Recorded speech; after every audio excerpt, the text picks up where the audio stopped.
Hello my dear lovely student, welcome to Alkalam academy online classes. मैं आपकी फलक miss. आज हम आप लोग को क्लास 6 हिंदी पढ़ाने जा रहे हैं। इसका फर्स्ट पार्ट आप लोग को सेंड कर दिया गया था, जिसमें फर्स्ट लेसन आप लोग को पढ़ा दिया गया है। ये सेकंड लेसन है, ज्ञानोदय हिंदी पाठ्य पुस्तक। आज हम आप लोग को फर्स्ट लेसन पढ़ाने जा रहे हैं। ये फर्स्ट लेसन का चैप्टर का नाम है विराम चिन्ह और इसके राइटर का नाम है जयशंकर प्रसाद। जयशंकर प्रसाद का जन्म 1890 ईस्वी में हुआ था। अब हम लोग इस स्टोरी को पढ़ते हैं और समझने की कोशिश करते हैं इस चैप्टर का नाम विराम चिन्ह ही क्यों था। देव मंदिर से कुछ दूर हटकर एक छोटी सी दुकान थी। सुपारी के घने वृक्ष के नीचे एक मैले कपड़े पर 3-4 केले, 4 कच्चे पपीते, 2 हरे नारियल और 6 अंडे रखे थे। मंदिर से दर्शन करके लौटते भक्त दोनों तरफ सजी हुई हरी भरी दुकानों को देखकर उसकी ओर ध्यान देने की आवश्यकता ही नहीं समझते थे। वृद्ध दुकान वाली भी किसी को अपनी वस्तु के लिए नहीं बुलाती थी। वह चुपचाप अपने केले और पपीते को देख लेती थी। मध्याह्न बीत चला, उसकी कोई वस्तु नहीं बिकी। मुंह ही की ही नहीं, उसके शरीर की भी झुर्रियाँ रुखी होकर ऐंठी जा रही थी। मूल देकर दाल भात की हांडियाँ लिए लोग चले जा रहे थे। मंदिर में भगवान के विश्राम का समय हो गया था। उन हांडियों को देखकर उसकी भूखी आंखों में लालच की चमक बढ़ी, किंतु पैसे कहाँ थे। 2 अकेले खाकर बिताते हुए उसे आज तीसरा दिन था। उसने एक बार भूख से भगवान की भेंट कराकर क्षण भर के लिए मतलब पल भर के लिए विश्राम पाया, आराम के पाया, किंतु भूख की वह पतली लहर अभी दबाने में पूरी तरह समर्थ नहीं हो सकी थी। मतलब उसकी कोशिश पूरी नहीं हो सकी थी कि उसका पुत्र राधे आकर उस पर गुर्राने लगा। मतलब क्या, गुस्सा करने लगा, चिल्लाने लगा।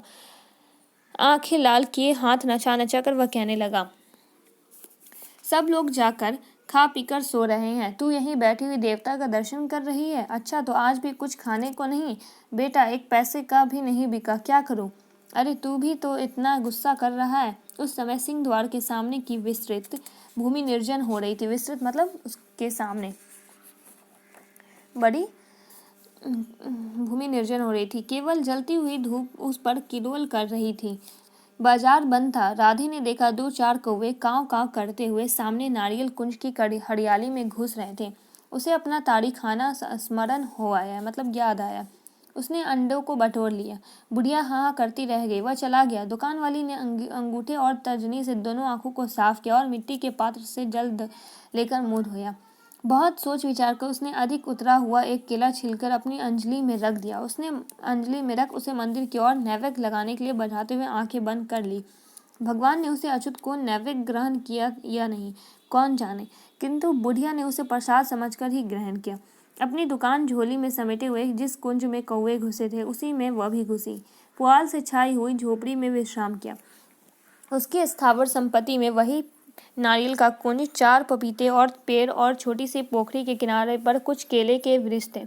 उसकी पोखरी में छोटा सा झुंड बत्तखों का भी था, जो अंडे देकर बुढ़िया की आय में वृद्धि करता था।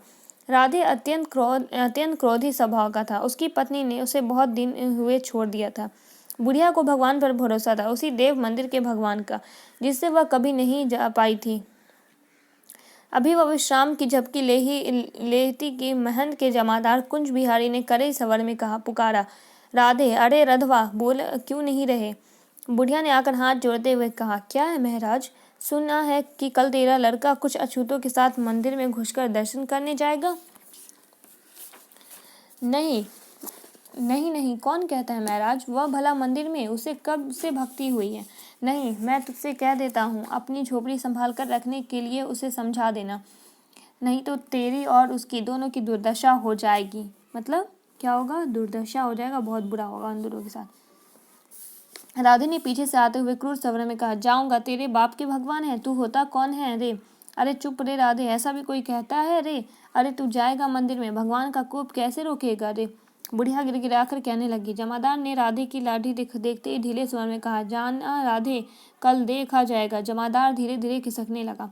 अकेले बैठकर भोग प्रसाद खाते खाते, बच्चू, लोगों को चर्बी चढ़ गई है। दर्शन नहीं रे, तेरा भात छीनकर खाऊंगा, देखूंगा कौन रोकता है। राधे गुर्राने लगा, मतलब गुस्सा करने लगा। कुंज तो चला गया। बुढ़िया ने कहा, राधे बेटा, आज तक तूने कौन से अच्छे काम किए जिनके बल पर मंदिर में जाने का साहस करता है? ना बेटा, यह काम कभी मत करना। अरे ऐसा भी कोई करता है? तूने भात बनाया आज? नहीं बेटा, आज 3 दिनों से पैसे नहीं मिले, चावल है नहीं। इन मंदिर वालों ने अपनी जूठन भी तुझे दी। मैं क्यों लेती, उन्होंने दी भी नहीं। तब भी तू कहती है कि मंदिर हम लोग ना जाए। जाएंगे, सब अछूत जाएंगे। ना बेटा, किसी ने तुमको बहका दिया है। भगवान के पवित्र मंदिर में हम लोग आज तक कभी नहीं गए। वहाँ जाने के लिए तपस्या करनी चाहिए। हम लोग तो जाएंगे ना, ऐसा कभी नहीं होगा। फिर होगा। जाता हूँ अपनी पंचायत में, वहीं पर सबकी राय में कल क्या होगा यह देखना। राधे हटता हुआ चला गया। बुढ़िया एकटक मंदिर की ओर देखते हुए विचारने लगी, मतलब क्या, सोचने लगी, भगवान क्या होने वाला है। दूसरे दिन मंदिर के द्वार पर भारी जमघट थी। आस्तिक भक्तों का झुंड अपवित्रता से भगवान की रक्षा करने के लिए दृढ़ होकर खड़ा था। उधर सैकड़ों अछूतों के साथ राधे मंदिर में प्रवेश करने के लिए तत्पर था। लट चले, सिर फूटे। राधे आगे बढ़ी। राधा की कुंज बिहारी ने बगल से घूमकर राधे के सिर पर करारी चोट दी। वह लहू से लथपथ वहीं लौटने लगा। प्रवेशशार्थी भागे। जितने भी लोग थे वहां से क्या हुए, भाग गए। उनका सरदार गिर गया था। पुलिस भी पहुंच गई थी। राधे के अतरंग मित्र गिनती में 10-12 ही थे, वे ही रह गए। क्षण भर के लिए वहां शिथिलता छा गई थी, मतलब क्या, मौन या शांति छा गई थी। सहसा बुढ़िया भीड़ चीर कर वहीं पहुंच गई। उसने राधे को रक्त में सना हुआ देखा। उसकी आंखें लहू से भर गई। उसने कहा, राधे ऐसी स्थिति में मंदिर में जाएगा? वह अपने निर्बल हाथों से राधे को उठाने लगी। उसके साथ ही बढ़े। मंदिर का दल भी हुंकारने लगा, किंतु बुढ़िया की आंखों के सामने ठहरने का साहस किसी में नहीं था। वह आगे बढ़ी, पर सिंह द्वार की दहलीज पर जाकर सहसा रुक गई। उसकी आंखों की पुतली में जो मूर्ति भंजक छाया चित्र था वही गलकर बहने लगा। राधे का घायल शरीर दहलीज के समीप रख दिया। बुढ़िया ने दहलीज पर सर झुकाया, पर वह सर उठा न सकी। मंदिर में घुसने वाले अछूतों के आगे बुढ़िया विराम चिन्ह सी पड़ी थी।